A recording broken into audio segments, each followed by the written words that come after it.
The night before Clara Hale learned who the man she loved truly was, Seattle rain came down in a soft, steady sheet, turning streetlights into halos and sidewalks into mirrors. She stopped beneath the awning of the second-hand bookstore on Capitol Hill, shook water from her hair, and reached for a paperback on the front display at the same time as a man in a charcoal coat. "Go ahead," he said, pulling his hand back with a small, apologetic smile. "You saw it first." "It's fine," Clara said. "We can share custody." He laughed. His voice had an easy warmth. "I'm Ryan." "Clara." She lifted the book. The Anatomy of Paranoia. "Light reading." "I like watching people lie to themselves and call it safety," he said, half joking, half not. They drifted inside. The store smelled like paper and old dust, like a quiet place to change your life. They walked the aisles together and traded recommendations. He asked what she did. She told him she taught 8th grade English at a public school near Lake Union. He said he worked with data, security audits, nothing glamorous. He bought a battered copy of The Long Goodbye. She chose a slim poetry collection she'd pretend was for class and read alone on the bus instead. A week later, he came to her apartment for dinner.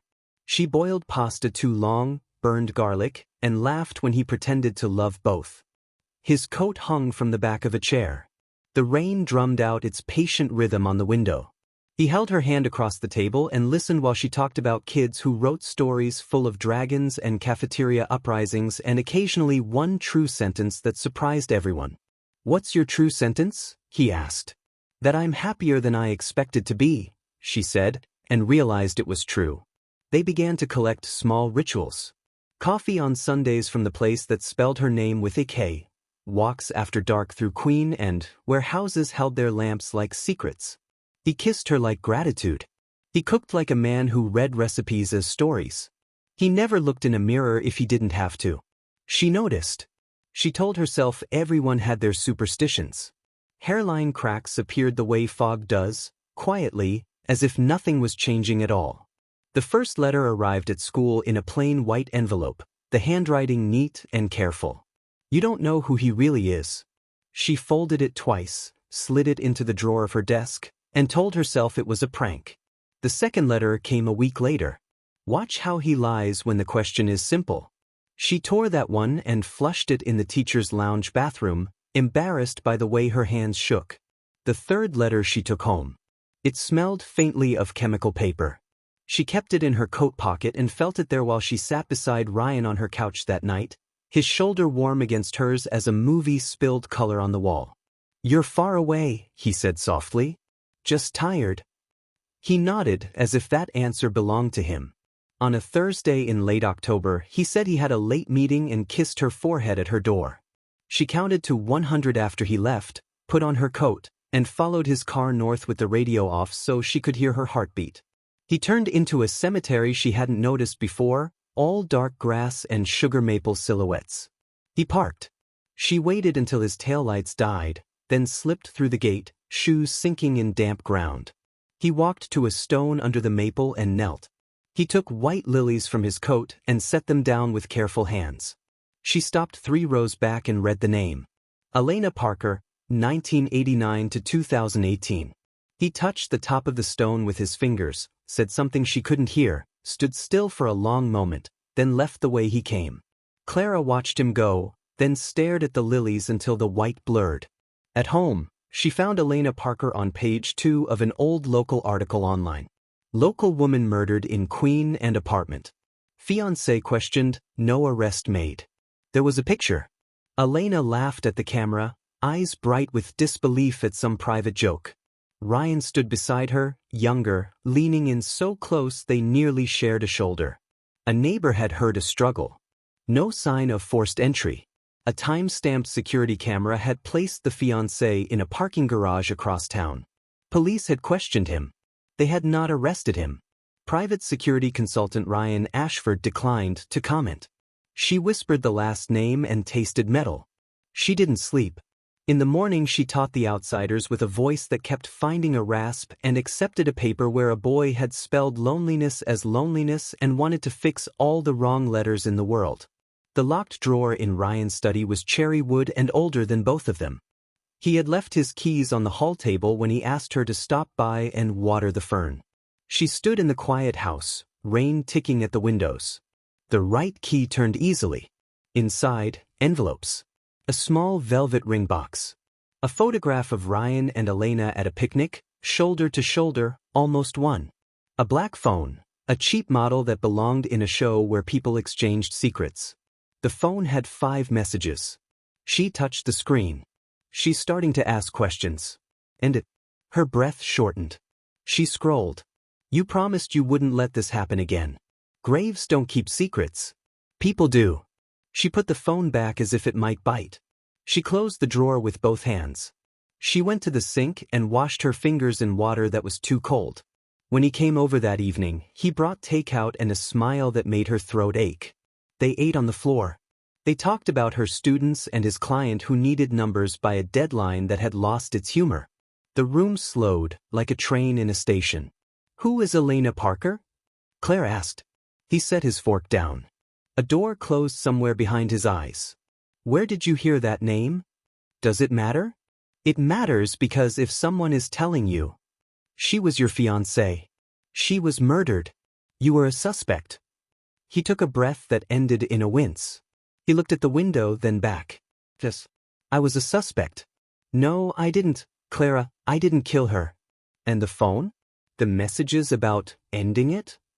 His phone buzzed on the table. The same unknown number lit the screen. You're taking too long. He didn't touch it. I can explain, he said. Then explain, she said. Because right now I can't tell if I've been in love with a good man or a good liar.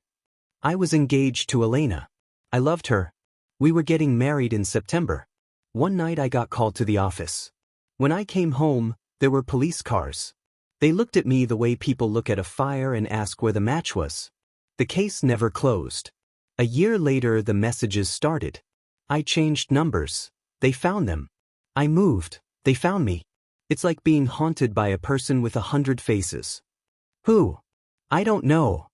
Who introduced us? Megan. My best friend, Clara said. The room was suddenly very small. She called Megan and said she needed to talk. Megan agreed to come by. Clara ended the call and stared at the door until the wood seemed to breathe. We should go to the police, Ryan said. And say what? Claire asked. That your dead fiancé's ghost learned how to text? They'll look at you and see a suspect. They'll look at me and see a woman who picks wrong. We can show them the messages. We will, she said. After. Megan knocked 40 minutes later, bringing in air and perfume and the clean brightness she wore like a scarf. She hugged Clara too long and smiled at Ryan with the kind of politeness people reserve for elevators and exes.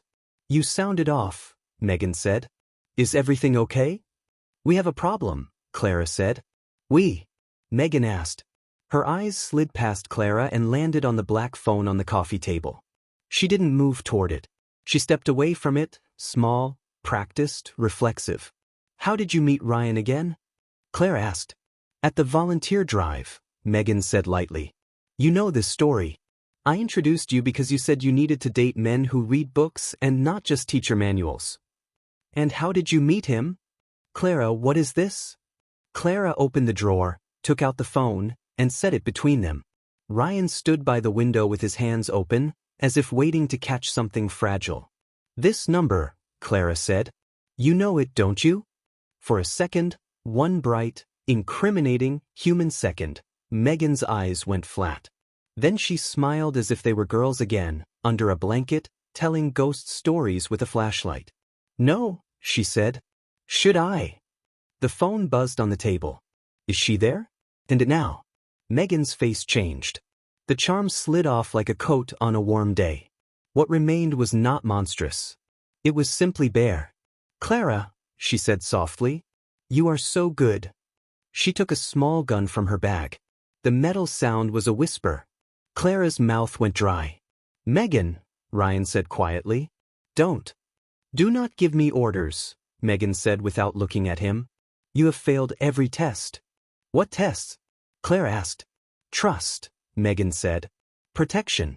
Loyalty. All the things you deserve. I warned you. I introduced you to him to prove what I already knew, that he would fail you, like everyone else. Then you would see me. Finally. Did you hurt Elena? Claire asked. The question felt like stepping into air. Elena loved badly, Megan said, and her voice softened until it almost broke. Like you. I offered her a way out. She laughed. Ryan's breath scraped. You killed her. I freed her, Megan said. Everything moved at once. Ryan reached for Clara and pulled her back as the gun flinched. The shot cracked. Paper exploded from the bookshelf like startled birds. Megan aimed again, calm as rain. Ryan drove his shoulder into her. The gun fired wild. He grunted. Red spread through his shirt like a rose opening too fast. Ryan! Clara cried. He didn't fall. He twisted Megan's wrist, the gun skittered under the couch, and Megan kneed him, slipping free, scrambling for the weapon. Clara moved without thinking, hit Megan low, and they went down together, a mess of hands and hair and years. Megan's nails found Clara's cheek. Clara found the edge of the table and shoved. Megan gasped and lost breath and ground. Call 911. Ryan said, voice rough. I did, Clara said, already holding the phone to her ear. Before you got here, Megan. To the operator. Apartment 4C. Shots fired. Megan lay on her back, eyes glassy, chest heaving. She looked very young. The anger seeped out of her face like a drain emptying. Don't let them take me, Megan whispered. You took everything from me, Clara said. It wasn't a sentence she'd imagined ever saying. It fit like something that had been waiting for her mouth. Fists hit the door. Boots. Voices. The room filled with blue fabric and authoritative posture. Hands lifted Ryan and pressed fabric to his side. Hands pulled Megan from the floor and made her smaller with metal. Questions came like rain. Clara answered on autopilot, then sat in the ambulance holding Ryan's fingers, counting the seconds between the siren and his breath. The doctor said the bullet had found muscle and missed everything that wrote the rest of his life. Lucky, he said. He repeated it. He spoke to Clara like she belonged in the room. A detective with tired eyes took her statement and told her the messages on the burner tied to forum posts and threats sent to Elena before she died. He said love bends and sometimes turns into a weapon when no one is watching. You called before, he said. That was smart. Ryan woke pale and waxy under fluorescent light. He said her name like a question and a home at once.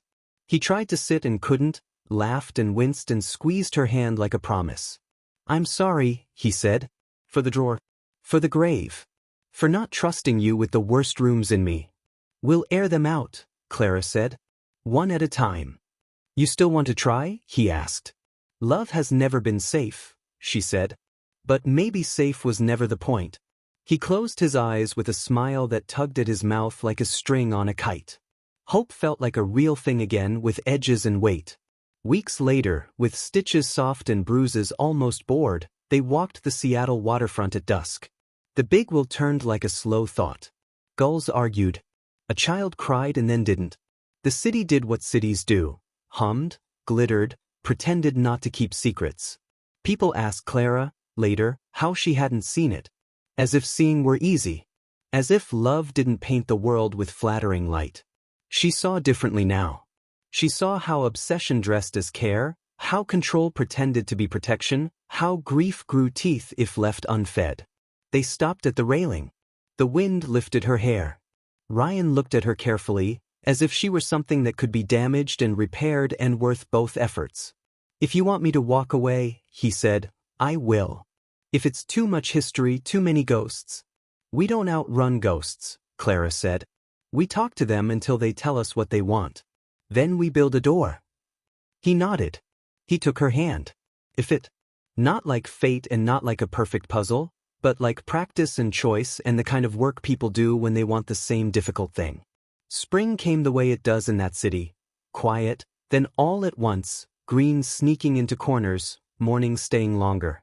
Her students wrote about courage and cafeteria uprisings and, sometimes, one sentence that sliced any lie it met. She wrote lesson plans and grocery lists and tiny notes she tucked into the pocket of a coat that now hung on the back of her kitchen chair. We're still here. Tell me a new truth tonight. Sometimes when the rain started, she still counted exits. Old habits, old storms. But when she looked at the man beside her, the one who could meet his own reflection now without flinching, she remembered the only thing that had held when everything else buckled. Love isn't the absence of fear. It's the decision to stay anyway.